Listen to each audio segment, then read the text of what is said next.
Hey all of you.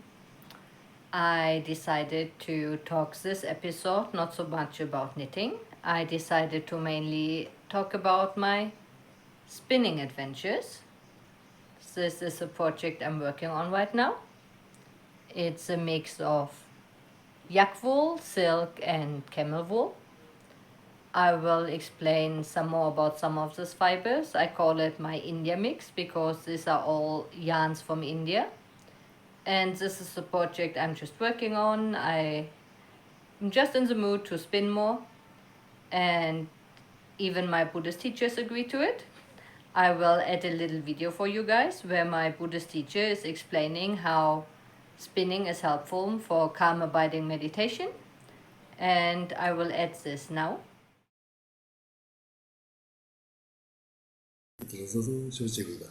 Maybe I think Rika has a very good calm abiding meditation. She is kneading and she's really paying a lot of attention to how she makes her things. 근데 그바동아도 세타다 지마도나 요나범부 찬을 요나 치르라. 세타다 또 되기데 그 셈바쇼지 되고요.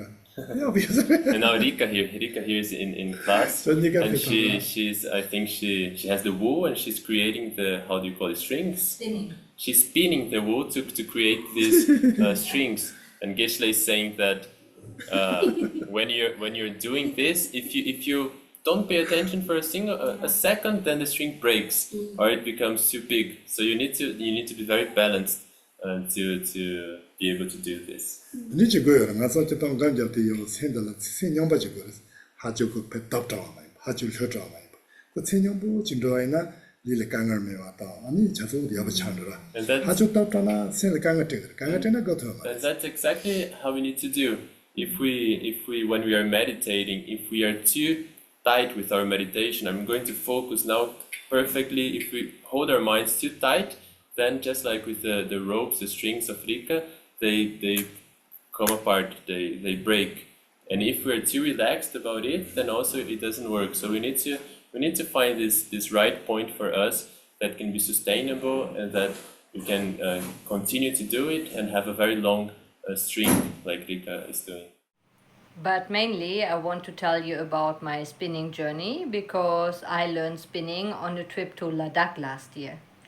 Ladakh is a place in the high Himalayan mountains here in India. It's like a kind of province, and it's closely related to the Tibetan culture because historically it was one country. So you can see in the videos that when you see some people, they look kind of similar to the Tibetan people, and they also have lots of Tibetan community up there. So one of the reasons I went there is obviously, like a lot of things I do here in India, to join some teachings by His Holiness the Dalai Lama. So I will show you some of this right now.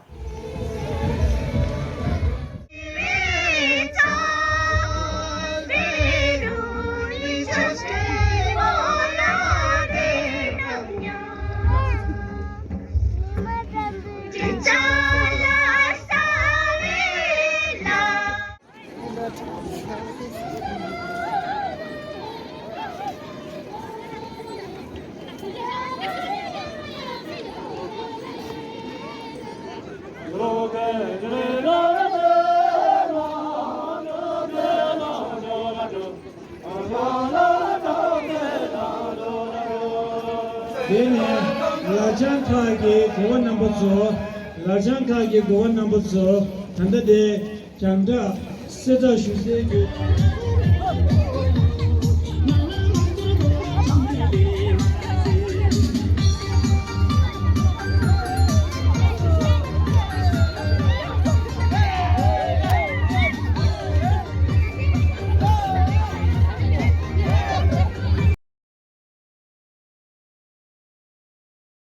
The other reason I went to Ladakh is for what?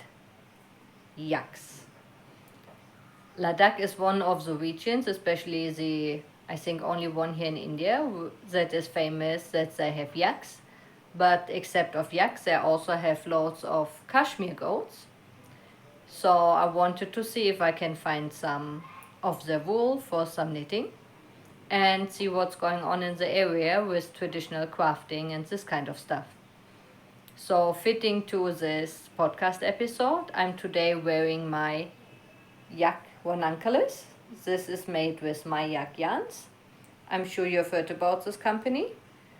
They are actually working with Tibetans in Tibet where they get their wool from.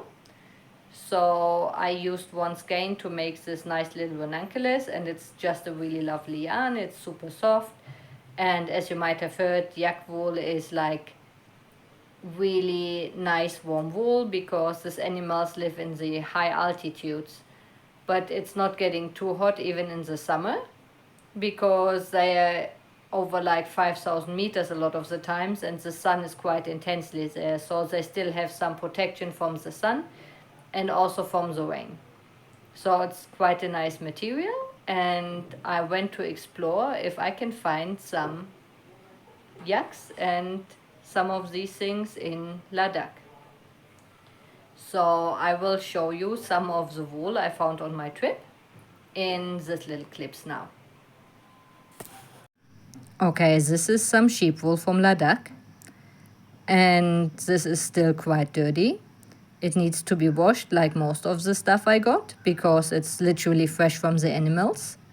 I'm not an expert in how to do this. I have experimented a little bit last year, but I haven't found the perfect method, especially because I don't have a lot of space. And yeah, we will go about it more soon.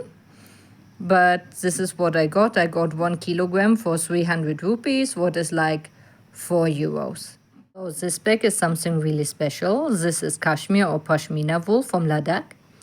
I went to this nomad village, and they have like thousands of cashmere goats there. And this is directly from this cashmere goats, freshly shorn last year. And you see this also really needs some washing, but it's like really nice and soft. But I'm not really sure how to get this little things out here. That's what I failed by trying to wash it last year. So if anyone has any advice or idea, please let me know.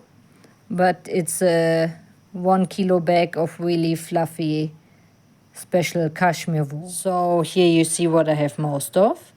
This is yak fluff. I have actually 2 bags in different colors. The left one here is from Ladakh, from the same village where I got the pashmina. They also had some 100 of yaks there. But for some reason, they don't think that yak has a big value. Like the pashmina wool, the cashmere is way more expensive than the yak. So this was like 8 euros per kilogram. And you see it's a nice dark color. And here I got another bag of yak wool that I actually got from Tibet. So they have different breeds in Tibet and Ladakh. And that's some of the special stuff I picked up there. You see it's also all still pretty dirty, but I will work on this soon. I have experimented with the Ladakhi yak already, but not with the Tibetan one yet. So when I went to Ladakh, we were there for the Dalai Lama teachings first, and we went around to the city of Leh, what is the main city of Ladakh. And what I found in Ladakh was this. These are fang spindles. It's like a traditional kind of spindle from this region. It's a supported spindle, and it's quite cheap. You get it for like 50 cents to 1 euro. And it's like hand whittled, as you can see. And that's what is traditionally used in this area for spinning. So what happens in Ladakh is it's so cold in the winter that people cannot really leave the house. They are kind of snowed in for several months. So all the women gather in the winter in the mostly kitchen area where they have big warm stoves, and then they're sitting around spinning, chatting, preparing wool that comes from the nomad areas of Ladakh. So it's still a traditional thing that is done by the people all the time. And I will show you the lady that I found that taught me spinning later in a nomad village. I will talk more about the nomad village later, but here I show you the clip of the lady that actually showed me how to use this. Want to buy like this? Ah, this is for rocks. Huh. Oh. You don't need it. She also knows. Yeah, mà bà con ấy cho cô giúp mình chụp bà.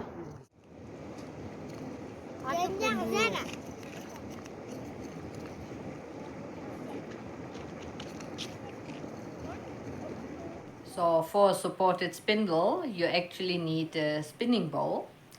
And I found one in the same village. You might have seen it in this video because I got it from this nice lovely lady. And it's this one. So this is some mix of wood, earth and local clay that they kind of like mix together, and you find like pieces like this laying around somewhere. It's some kind of metal, I'm not sure what it is, and then they fix it together. This woman has used this spinning bowl for many years, and it's actually an amazingly nice spinning bowl. You can see it's turning quite easily, and I'm really happy I got it. So the other spinning bowl I got, also in Ladakh, is a traditional thing I heard about, but was really hard to find. But luckily, people are really nice in Ladakh. So when I asked around at different places where they sell like cashmere shawls, yak wool shawls, all these local like NGO women corporations, someone gifted me this lovely spinning bowl because I couldn't find one to buy. So this is made of the residue of making apricot and walnut oil. So when they like press out the kernels of the walnuts and the apricots, you get like a mix, and they make traditional spinning balls out of it. It's not as smooth as the other one, but it has a really nice texture as well, and it's working quite well. So these are the special spinning balls that I gathered on my trip to Ladakh. But now let's talk a bit about the fibers. So after we went to the city, I wanted to go to a traditional nomad village to maybe find some animals and some wool there.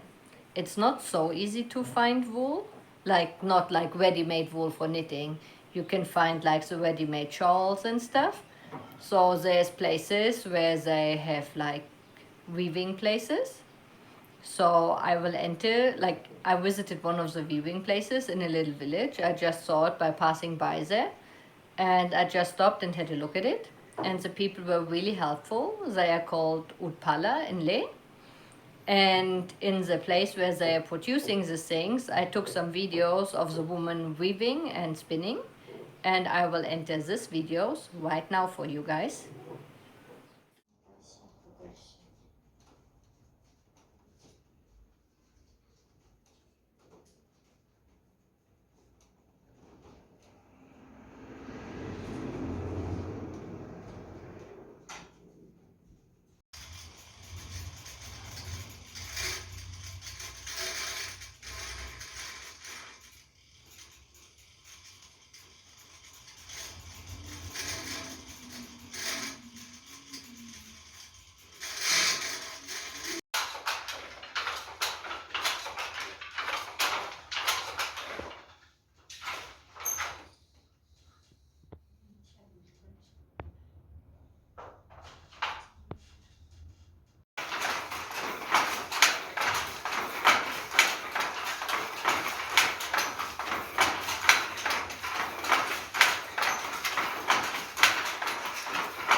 I'm sorry, it's a bit noisy in the background. We're in India. It's not the most quiet country in the world, but I can't do anything about this. So I went to this nomad village with my friend, and it's not that there's a bus going. So a nice lady that has an NGO there gave us a ride on her pickup truck. You will see it in a picture. And we went on the back of the pickup truck in the rain up to this nomad village. We did bring a little tent and some sleeping bags, and we were allowed to stay there for 3 days. And it's like really high altitude. We were like at around 4,000 meters. The village is called Karnak. And it's a lovely village where the people still live in the traditional black tents, this ones. So this village is full of people that have yaks and Kashmir goats. So let's talk about them separately. One of the traditional animals in the regions are the yaks. The main reason why I wanted to go there was to find some yaks because I find them super cute, as you will see. They are a really special animal and they live there freely. They are a really traditional animal. People used to live from yaks. These black tents that you have just seen are made out of yak wool, like felted kind of yak wool. That's what the yak wool traditionally is mainly used for. They used it a little bit for clothing, but mainly for their tents. And here is just a mix of the yak and the sheep that I got, that I pre-prepared for some spinning, but just so you can get a little impression. Yak wool is kind of soft and really nice and warm. And depending on if you take the upper fur or the under fur and which part of the body you take it from, it has a different quality. Like the longer fibers are made into ropes, and the softer fiber is used for garments. So in the videos you will see now, you can see that the yaks are shorn partly. So they first shear the finest part, and this will be used to sell to people that use them to make, like, weave some yak shawls and this kind of garments out of it.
The traditional animal in this region are the Kashmir goats. You will see some of the videos here as well. And there's way more of the Kashmir goats nowadays than of the yaks. What is actually a little bit of a problem for the environment, because the yaks are grazing in a much more gentle way, while all of the hooves of the Kashmir goats are destroying the grasslands a little bit. It's like not as bad as in other regions, but it's also not ideal. But Kashmir wool brings more money because it's more well known in the world. You as knitters are probably aware of yak wool as well. It became quite trendy in the last years. But the people in Ladakh still have no idea that yak as wool, as like knitting wool, is expensive as well in Europe. So if no one tells them, they don't know. Like, a lot of the yak wool they have is just thrown away and not used at all. That's why it was much cheaper to buy the yak wool than the Kashmir goat wool. But as you will see, the Kashmir goats are still pretty cute and really adorable, and the people take really nicely care of it. So the people that live still as nomads are kind of like poor people. They're really simple.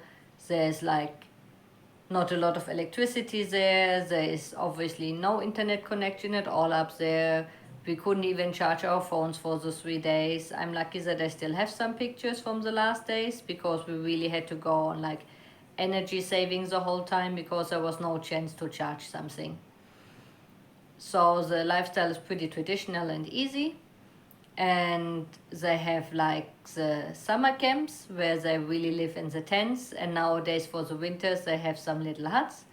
We went on a little trip there with the children, and you see the children loved that we were there. We were their main entertainment for some days. They just jumped into our tents. They were singing and dancing and showing us things. They were really happy, and the people are all over really lovely. People were a bit worried that the food they had for us wasn't special. They were like, "Oh, we don't even have any meat for you," and we were like, "Yay, we're vegetarian anyway." So this worked out pretty well. The food is simple but really nice. I only have a picture of traditional Ladakhi food that I will add here, but overall it was a really nice experience.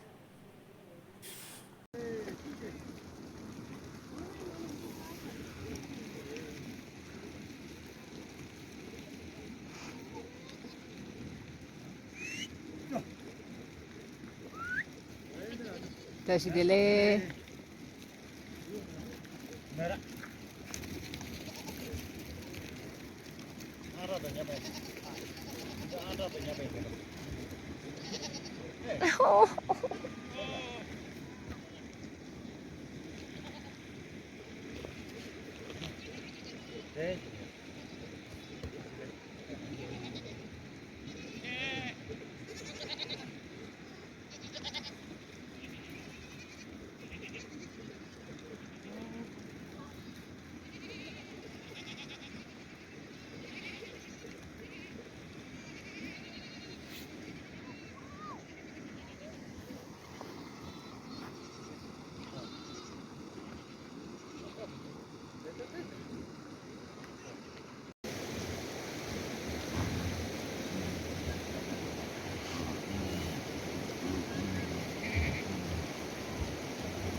The people that live still as nomads are kind of like poor people. They're really simple. There's like not a lot of electricity there. There is obviously no internet connection at all up there. We couldn't even charge our phones for the 3 days. I'm lucky that I still have some pictures from the last days because we really had to go on like energy savings the whole time because there was no chance to charge something. So the lifestyle is pretty traditional and easy, and they have like the summer camps where they really live in the tents, and nowadays for the winters they have some little huts. We went on a little trip there with the children, and you see the children loved that we were there. We were their main entertainment for some days. They just jumped into our tents. They were singing and dancing and showing us things. They were really happy, and the people are all over really lovely. People were a bit worried that the food they had for us wasn't special. They were like, "Oh, we don't even have any meat for you," and we were like, "Yay, we're vegetarian anyway." So this worked out pretty well. The food is simple but really nice. I only have a picture of traditional Ladakhi food that I will add here, but overall it was a really nice experience.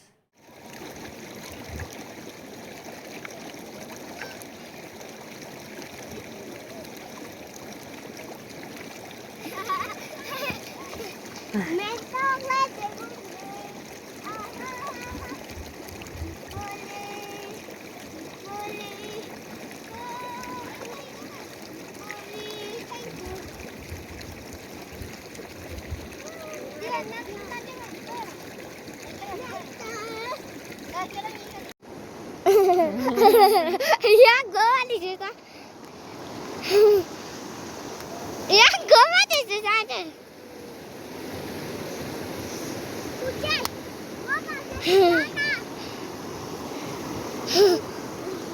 Hello. Chăng. Dạ tôi.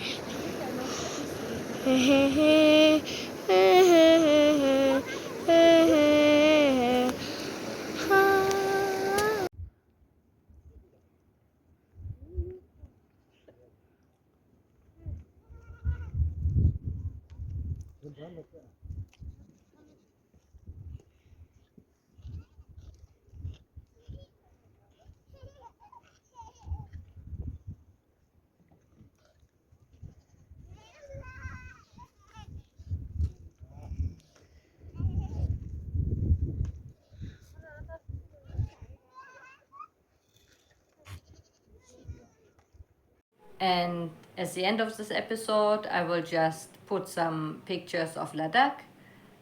Like, it's a nice area and you might just enjoy to see some pictures. I hope you had a good time and enjoyed this video.